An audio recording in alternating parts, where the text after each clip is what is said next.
Hey guys, welcome back. We're back outside today. And as I've said before, fall is planting season. So that's what we're going to do today. We're getting some more plants in the ground. Today, we're going to be focusing on the front garden bed. I guess those are more the foundation plants for the house. I have a couple of plants that I've been holding back there, and it's time to get them in the ground. Okay, sorry for the weird lighting. I'm at the front of the house now, and this area is north facing, so it's already in shade. That is going to be fine for one of the plants that I'm going to put in today, and I'm really pushing it for the other three. So let me talk to you guys about the native plant that I'm going to be putting in this area. It's going to be a spicebush. So it's a native plant here in New York. And again, I'm zone 7B, and it does well in shade, part shade, and can tolerate some sun. So it will do really well here at the front of the house, which is north facing. It also does well in clay, loam, or sandy soil. My soil is a lot of clay, so it should do fine here.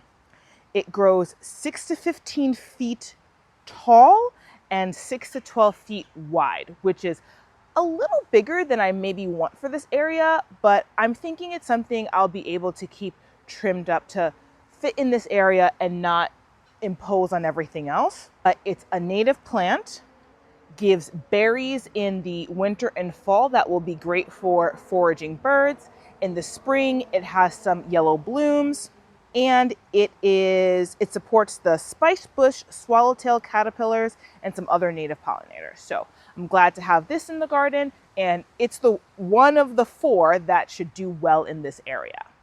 The spicebush is a deciduous shrub, so it will lose its leaves come winter. The other three plants that I'm going to be putting in are evergreens.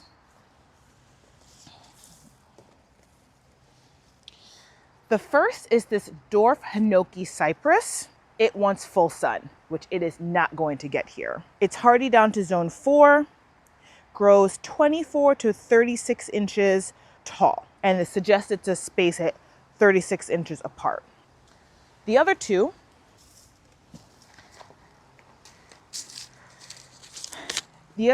are these sad looking junipers. These are going to be more of a ground cover plant. The reason that I'm putting these plants here is initially I bought them for, as I said before, my property in Brooklyn that I was planning to renovate and move into, but I've decided I'm putting those plants in the ground here. These plants have been at the front of the house for pretty much the entire summer, so a few months at this point. And although they do like full sun, they actually seem to be doing okay here.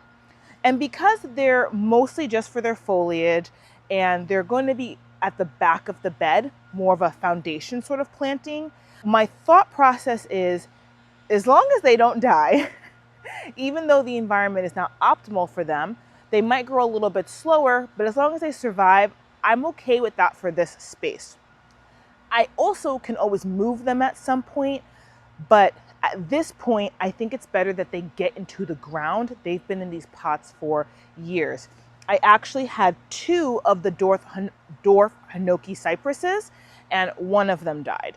So at this point, and honestly, the junipers look really scraggly, but when I moved them from the back of the house where they were getting full sun and put them in shadier areas, they actually started to do a little bit better. Probably they weren't getting watered enough being at the back of the house in these pots and in full sun. So I'm going to plant them here, and although they might not thrive, they'll survive.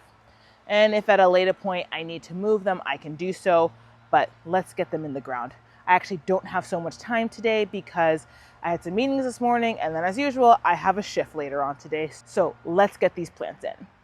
Since the spicebush can tolerate and actually want some shade, I'm going to put it in the back of the garden bed, this kind of empty area here behind the Japanese maple. And the camellia is to its left, and there's the steps here. Don't mind this old Christmas arrangement that we got from Costco last year. That's still there and dried up.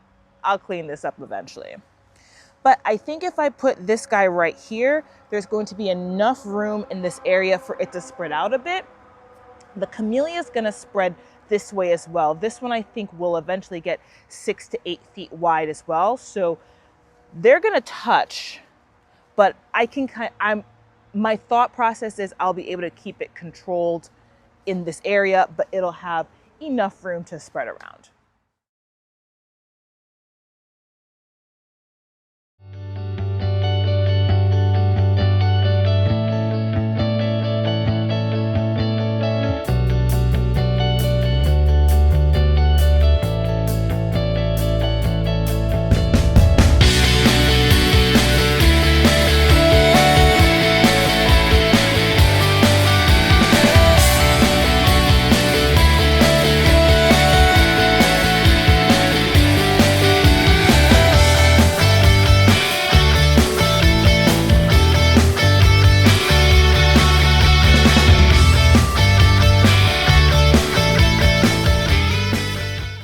For the evergreens, I'm going to put the 2 junipers probably at the foot of the red twig dogwoods.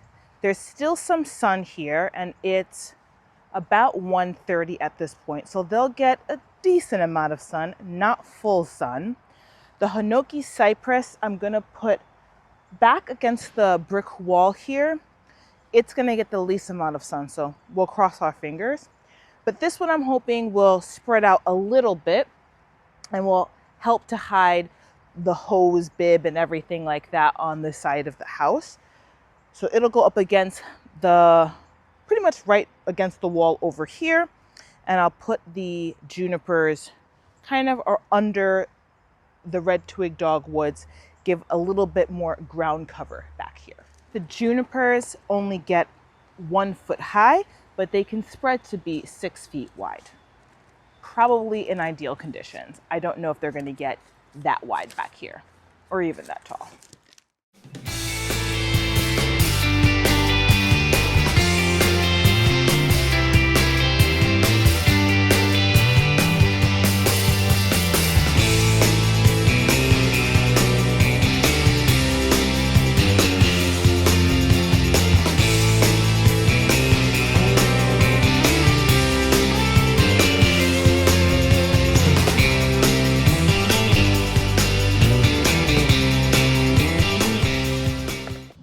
This is why it's important to place your plants and then step back before you get them all the way into the ground.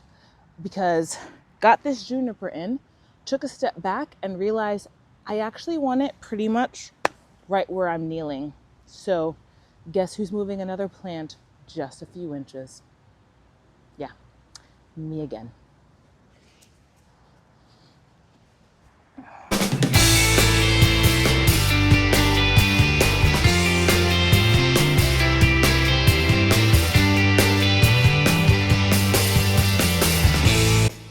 Take a step back.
Okay guys, we got everything we planned for today in the ground. Let's all cross our fingers for the evergreens.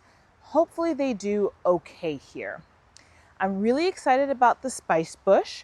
It's a brand new plant for my garden. I've personally never seen it in real life before, but it's a native plant and it should do really well in this area. My ratio of native plants to non-native plants is a little off in today's video, but like I said before, these evergreens are plants that I had before and really they just needed to get into the ground. But I'm definitely excited for this garden bed because I think with the addition of the evergreens and we have the red twig dogwoods, I don't know about this hollyberry. This one looked like it's struggling a little bit, but cross our fingers again. The camellia there in the back though looks really, really good. I'm getting really excited about the fall to winter interest in this garden bed. So I think it's gonna all come together really nicely. Thanks for coming along today, guys, as we got more plants in the ground. And as always, I hope you get a chance to get outside and enjoy your garden. Until next time, bye.